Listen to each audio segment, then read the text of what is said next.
Quand les ingénieurs de SpaceX ont vu pour la première fois des soudeuses laser portatives, beaucoup d'entre eux ont simplement éclaté de rire. Ces appareils compacts ressemblaient à des accessoires de films de science-fiction à petit budget. Pas sérieux, presque insultant pour des gens habitués aux équipements industriels lourds. Pourtant, c'est précisément cet outil dont se moquaient les spécialistes expérimentés qui a fini par transformer la façon dont sont construites les plus grandes fusées de l'histoire de l'humanité. Et parallèlement à cette discrète révolution industrielle, SpaceX se prépare pour une mission qui pourrait changer à jamais l'avenir des vols spatiaux. Le Starship S-39. Un vaisseau spatial à la surface lisse, presque miroir, qui a survécu à une température de 1600 degrés Celsius lors de la rentrée atmosphérique pendant le 12e vol d'essai. Mais il n'en a pas toujours été ainsi. Au début du programme, SpaceX construisait d'énormes prototypes en acier inoxydable qui ressemblaient davantage à des châteaux d'eau qu'à des vaisseaux spatiaux. Des soudures grossières, des déformations visibles, des flancs ondulés. Certains d'entre eux ne résistaient même pas aux essais au sol. Comment l'entreprise est-elle passée de ce chaos à l'un des engins volants les plus techniquement perfectionnés de la planète? La réponse ne réside pas uniquement dans les solutions d'ingénierie, c'est l'histoire d'une révolution industrielle qui a entièrement repensé le processus d'assemblage des fusées. À l'origine, SpaceX prévoyait de construire le Starship en fibre de carbone. Sur le papier, cela semblait logique. Le matériau offre un rapport résistance poids exceptionnel, une propriété essentielle pour la plus grande fusée de l'histoire. Mais la réalité s'est avérée brutale. La fibre de carbone coûte environ 150 $ le kilogramme. Pour durcir une coque de 9 mètres de diamètre, il aurait fallu un autoclave qui n'existe nulle part sur Terre. Et surtout, le matériau commence à se dégrader dès 200 degrés Celsius, alors que lors de la rentrée atmosphérique, le vaisseau se réchauffe jusqu'à 1600 degrés. Cela impliquait la nécessité d'un bouclier thermique lourd qui aurait annulé tous les avantages du matériau léger. L'entreprise a pivoté et choisi l'acier inoxydable, 3 $ le kilogramme. Une excellente compatibilité avec le carburant cryogénique, une haute résistance thermique. Mais il y avait un problème. SpaceX devait apprendre à construire rapidement de grandes structures en acier. La solution fut inattendue. Ils ont embauché des constructeurs de châteaux d'eau. Ces personnes savaient assembler rapidement de grandes feuilles d'acier, mais n'avaient aucune expérience en construction de fusées. Travaillant sous des tentes ouvertes sous le ciel texan, ils utilisaient la méthode de soudage à l'arc avec fil fourré, le FCAW. Cette méthode est rapide, productive et ne nécessite pas d'équipement complexe.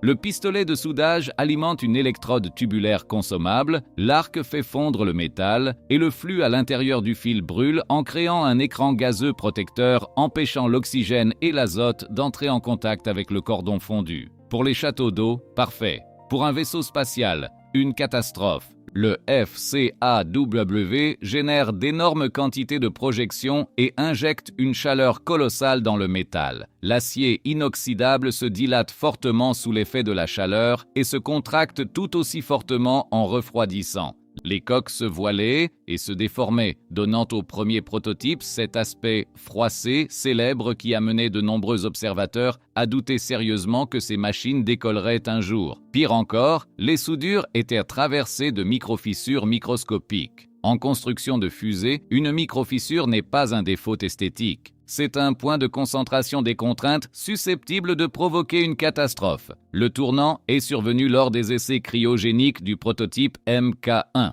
Un cordon de soudure horizontale a cédé et le cône avant de la fusée a été projeté en l'air. Un échec public. Mais c'est précisément lui qui a donné à SpaceX l'impulsion nécessaire pour un changement radical d'approche. Après la catastrophe du Mk1, l'entreprise a repris depuis les fondations, depuis la formulation du métal. L'acier de grade 301 a cédé la place au grade 304L. La lettre L signifie faible teneur en carbone, ce qui rend le matériau nettement plus résistant à la corrosion aux températures de soudage. De plus, le 304L conserve sa résistance structurelle dans les conditions du carburant cryogénique ultra froid, une propriété sans laquelle l'exploitation de la fusée est impossible. Simultanément, la méthode de soudage a également changé. SpaceX est passé à la technologie type TIG, une variante avancée du soudage TIG à l'argon, donnant à l'opérateur un contrôle précis sur l'arc électrique. Au lieu des cordons épais et irréguliers de l'ère FCAW, le type TIG produisait des assemblages étroits et profonds avec un apport thermique minimal.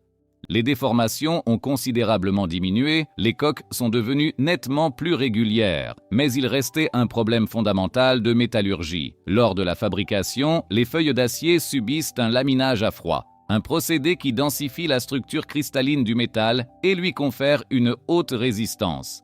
La chaleur du soudage détruit cette structure dans la zone du cordon, affaiblissant l'assemblage. La réponse de SpaceX a été une machine de planage spécialement conçue. L'appareil se déplace le long du cordon terminé et le forge littéralement avec une force énorme, restaurant la densité du réseau cristallin. La résistance du cordon retrouve celle du métal environnant.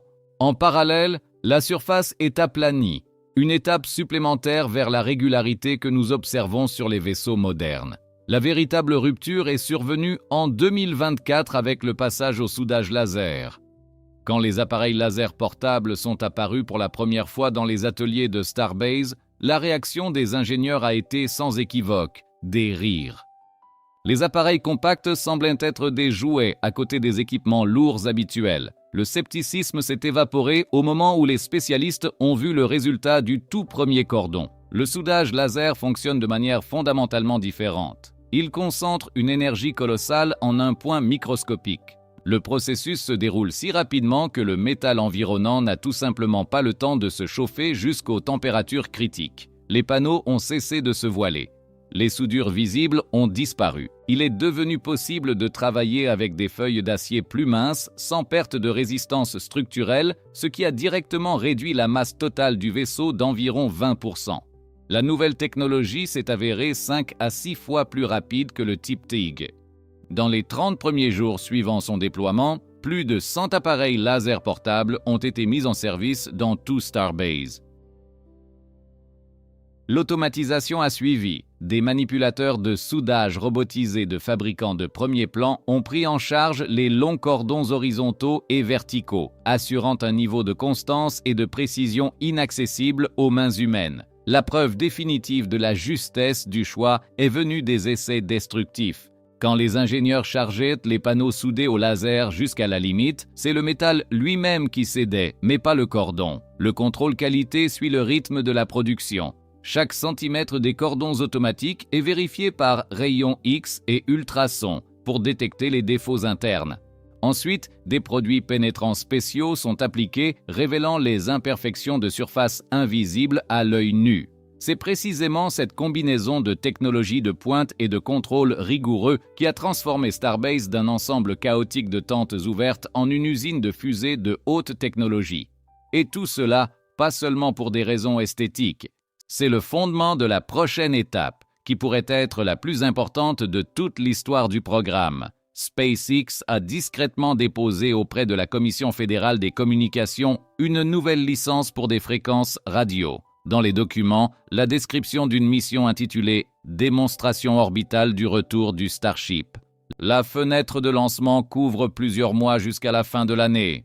La présidente de SpaceX a publiquement confirmé l'intention de mettre le Starship en orbite cette année. Il s'agit du 14e vol d'essai. Toutes les missions précédentes du Starship étaient suborbitales. Le vaisseau atteignait une vitesse énorme, mais insuffisante pour atteindre une orbite stable. Cela offrait une marge de sécurité. En cas de défaillance, la gravité ramenait elle-même l'appareil sur Terre. Le 14e vol change les règles. Pour la première fois, le Starship doit accélérer jusqu'à la vitesse orbitale et effectuer une orbite complète autour de la planète. Atteindre l'orbite n'est que la moitié du chemin. Pour revenir, le vaisseau doit effectuer une impulsion de freinage en rallumant les moteurs Raptor après une longue période en apesanteur. Dans les conditions de microgravité, le méthane et l'oxygène liquide se comportent différemment que dans l'atmosphère terrestre. Le carburant ballotte dans les réservoirs et assurer une alimentation stable des moteurs est nettement plus difficile. Sans un rallumage réussi, le vaisseau ne pourra pas s'orienter correctement pour la rentrée atmosphérique. Si les moteurs se rallument, le test le plus difficile commence. Le retour depuis l'orbite signifie une rentrée atmosphérique à une vitesse d'environ 25 Mach. C'est incomparablement plus brutal que n'importe lequel des vols précédents. Les tuiles céramiques hexagonales du bouclier thermique affronteront un environnement plasma qui a détruit des engins spatiaux tout au long de l'histoire de l'exploration spatiale. Le 12e vol a montré les meilleurs résultats de protection thermique de tout le programme, mais le 14e placera la barre nettement plus haut. Quant à la capture du vaisseau par le bras de la tour, elle n'aura probablement pas lieu lors du 14e vol. Le Starship revient pour la première fois depuis l'orbite dans des conditions de contraintes thermiques et mécaniques extrêmes. Risquer la tour dans une telle situation n'est pas judicieux.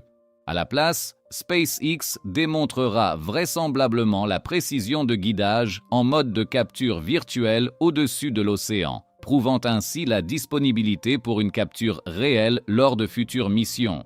Pour le propulseur Super Heavy, l'histoire est différente. Il n'atteint pas l'orbite, revient nettement plus vite et la capture par le bras est tout à fait possible dès ce vol. Si la 14e mission se conclut par un succès, SpaceX prouvera que le Starship n'est pas un sauteur expérimental, mais un véritable vaisseau spatial orbital. Cela ouvre des possibilités pour le déploiement de satellites de pleine taille, le ravitaillement orbital dans le cadre du programme lunaire et, en définitive, pour la réalisation du concept d'un système de transport entièrement réutilisable vers lequel l'entreprise tendait depuis le début. Du rire face à une soudeuse portative jusqu'à une fusée capable de faire le tour de la Terre. Le chemin s'est avéré plus court que ne le pensaient les sceptiques. Si vous souhaitez suivre le déroulement de cette histoire, abonnez-vous à la chaîne et mettez un like. Il reste encore beaucoup de choses qui méritent d'être racontées.